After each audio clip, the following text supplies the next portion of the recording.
खबर रुद्रपुर से है, जहां मुख्यमंत्री पुष्कर सिंह धामी बीजेपी प्रत्याशी अजय भट्ट के साथ नामांकन करने जिलाधिकारी के कार्यालय में पहुंचे। उनके साथ कैबिनेट मंत्री सौरभ बगुड़ा और विधायक शिव अरोरा भी मौजूद रहे।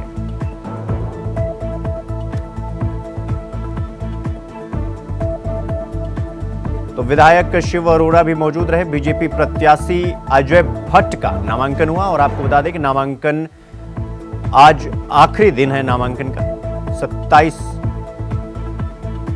तारीख तक नामांकन किया जा सकता था और आज डीएम कार्यालय में नॉमिनेशन किया गया, जहां पर मुख्यमंत्री पुष्कर सिंह धामी भी मौजूद रहे।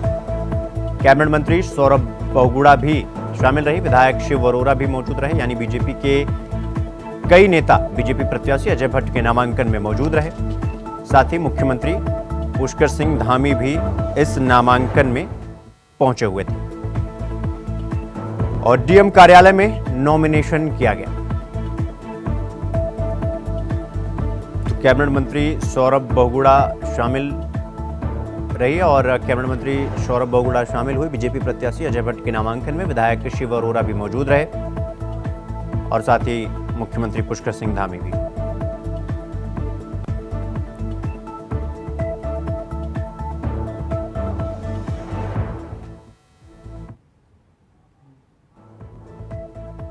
तो कैबिनेट मंत्री सौरभ बगुड़ा शामिल रही, विधायक शिव अरोड़ा भी मौजूद है। बीजेपी प्रत्याशी, आपको बता दें कि आज 27 तारीख है और आज नामांकन की आखिरी तिथि है और आखिरी दिन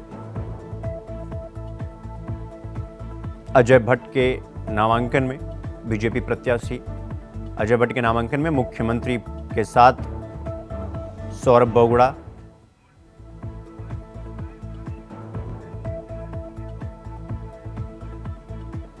तो हमारे साथ इस खबर पर हमारे दो सहयोगी जुड़ गए हैं। तुषार गुप्ता हमारे साथ जुड़ गए हैं और तुषार, मेरा सवाल आपसे यह है कि आज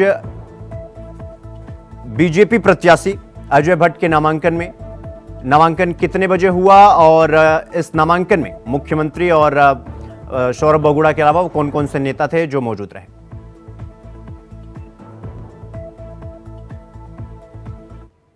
तारीख मार्च था और 20 मार्च से लेकर 27 मार्च तक पूरा नामांकन का प्रक्रिया थी और आज अंतिम दिन है नामांकन की। और ऐसे में जो 5 बड़े नेता हैं उन्होंने आज नामांकन भरा है। उधम सिंह नगर की सीट से मैं बात करूं तो केंद्रीय मंत्री और साथ साथ संसद, वहां के जो मौजूदा संसद हैं अजय भट्ट, उन्होंने आज नामांकन भरा। उनके साथ मुख्यमंत्री पुष्कर सिंह धामी मौजूद थे।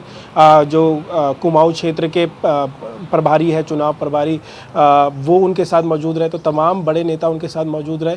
साथ साथ उनका इससे पहले एक रोड शो हुआ जिसमें सैकड़ों की संख्या में वरिष्ठ नेताओं और साथ साथ जो कार्यकर्ता हैं उन्होंने इसमें भाग लिया। तो कहीं ना कहीं इससे पहले एक शक्ति प्रदर्शन दिखाया गया। अगर मैं 4 सीटों की और बात करूं तो इसमें ही जो उधम सिंह नगर सीट है वहां से कांग्रेस के प्रत्याशी प्रकाश जोशी ने आज नामांकन भरा है। वहीं अगर मैं बात करूं तो पौड़ी और हरिद्वार और अल्मोड़ा सीट से, ये तीनों सीटों पर भी आज कांग्रेस के प्रत्याशियों ने अपना नामांकन भरा है। तो 30 से पार पहुंच चुका है नामांकन टोटल। उत्तराखंड में बात करूं तो उत्तराखंड में 30 से अधिक जो नामांकन है 5 सीटों के लिए वो हो चुका है। अब जो पार्टी है वो प्रचार प्रसार करेगी, जो बैठकें होंगी वो देखने को मिलेगी। साथ साथ जो बूथ लेवल के जो कार्यकर्ता हैं उनसे जुड़ने की कोशिश की जाएगी। साथ साथ जो बड़े वरिष्ठ नेता हैं, स्टार प्रचारक है, वो अब उत्तराखंड का रुख करेंगे, जिसमें कई बड़े नाम होंगे, चाहे वो भारतीय जनता पार्टी से हो या कांग्रेस से हो। तमाम नेता अपना डेरा उत्तराखंड में जमाते हुए नजर आएंगे क्योंकि लोकसभा चुनाव है। ऐसे में माना जा रहा है कि प्रधानमंत्री नरेंद्र मोदी भी जल्द यहाँ पर आएंगे, उनका दौरा होगा।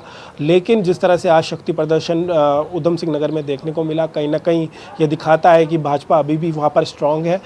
जो प्रकाश जोशी की मैं बात करूँ तो राष्ट्रीय सचिव रह चुके हैं INC के, तो मुकाबला कहा जा सकता है कि थोड़ा टफ रहेगा। लेकिन जिस तरह से भाजपा लगातार वहाँ पर जीतती हुई आई है 2 बारी से, उसके बाद माना जा रहा है कि उधम नगर सीट में एक बार फिर अजय भट्ट अपनी जीत हासिल करेंगे। जी तुषार, आप हमारे साथ बने रहिएगा। हम रुक करेंगे। हमारे सहयोगी भरत शाह उधम सिंह नगर से हमारे साथ जुड़ गए हैं।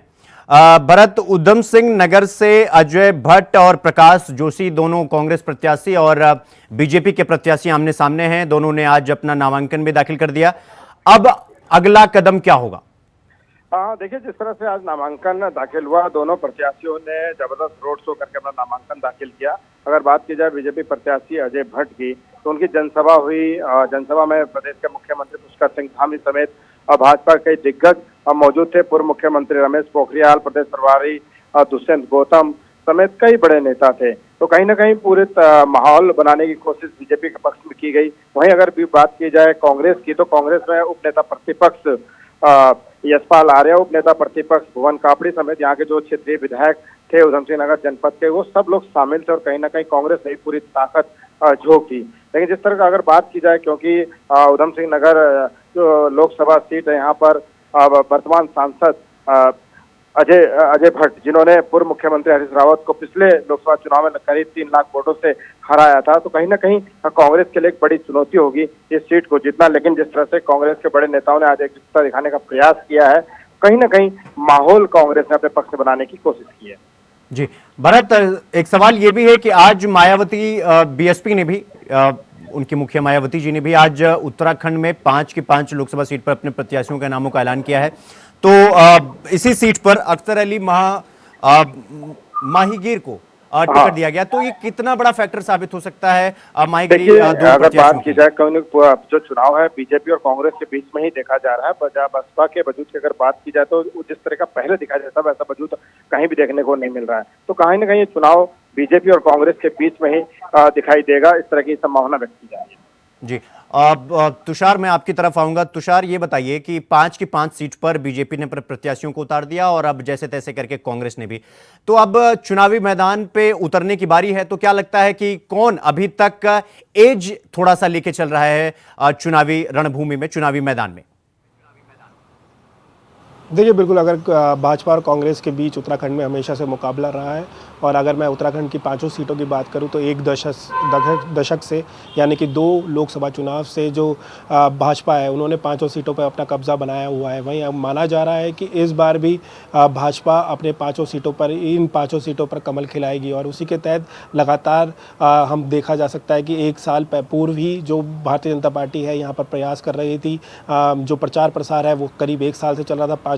पार्टी को मजबूत किया जा रहा था, संगठन को मजबूत किया जा रहा था। साथ साथ जो कांग्रेस के प्रत्याशी थे, कई सैकड़ों की संख्या में बड़े नेता और साथ साथ विपक्षी दल के अगर कहा जाए तो कार्यकर्ता भाजपा में शामिल हुए और कहीं ना कहीं मजबूती देने का काम किया है। लोकसभा चुनाव में प्रचंड जीत की बात कर रही है भाजपा, इस बार जीत की तो बात कर रही है और ये कह रही है कि हर लोकसभा सीट से 5 लाख से अधिक जो अंतर होगा वोटों में, वो साफ तौर पे देखने को मिलेगा। तो 75% वोट अपने पास रखेंगे, जो लक्ष्य रखा है। साथ साथ जो वरिष्ठ नेताओं का भी साफ कहना है कि इस बार हम 5 सीटों जीतेंगे। वहीं कांग्रेस की मैं बात करूं तो कांग्रेस का 2 दशकों से, अगर मैं बात करूं तो 2 दशक से एक भी सीट नहीं जीत पाई है। ऐसे में बहुत ज़रूरी है कि एक सीट उन्हें कवर करनी पड़ेगी, लेकिन फिर भी थोड़ा बहुत राजनीतिक यहाँ पर देखने को मिल रहा है। जिस तरह से हरिद्वार में हमने बात करी कि हरिद्वार में जो उनके पूर्व मुख्यमंत्री हरीश रावत के बेटे हैं, पहले माना जा रहा था कि प्रत्याशी हरीश रावत होंगे, लेकिन उनके बाद जो मांग थी हरीश रावत की कि उनका बेटा वहाँ से लड़े, 2022 2022 विधानसभा चुनाव में उन्होंने अपनी बेटी को हरिद्वार ग्रामीण से उतारा था, जिसके बाद जो उनकी बेटी थी उन्होंने वहाँ से चुनाव जीता भी था। जिसके बाद माना जा रहा है कि जो भाजपा है वो साफ तौर पे उन्हें परिवारवाद का जो आरोप है वो लगाते हुए नजर आ रहे हैं। लेकिन कांग्रेस की अगर मैं बात करूँ, कहीं ज़्यादा जो बड़े नेता हैं, एक विधायक बद्रीनाथ के, वो भी भाजपा शामिल हो गए। तो बहुत कमज़ोर भाजपा माफ़ कीजिएगा कांग्रेस नज़र आ रही है पूरे उत्तराखंड में। तो 5 लोकसभा सीटों की मैं बात करूँ तो पौड़ी और हरिद्वार में थोड़ी फ्लक्चुएशन देखने को मिल सकती है। वहीं अगर मैं कुमाऊं क्षेत्र में अल्मोड़ा सीट की बात करूं तो अल्मोड़ा सीट में प्रदीप टम्टा और जो उनके अजय टम्टा हैं, जो मौजूदा सांसद है भाजपा के, वो उनकी बात करूं तो उन दोनों में टफ कंपटीशन रहा है। 2009 का जो चुनाव है, प्रदीप टम्टा ने अजय टम्टा से जीता है। उसके बाद 2014 में जो अजय टम्टा है उन्होंने फिर लगातार 2 बार जीत हासिल करी है। तो 2-1 का रेशो अभी फिलहाल चल रहा है भाजपा कांग्रेस में।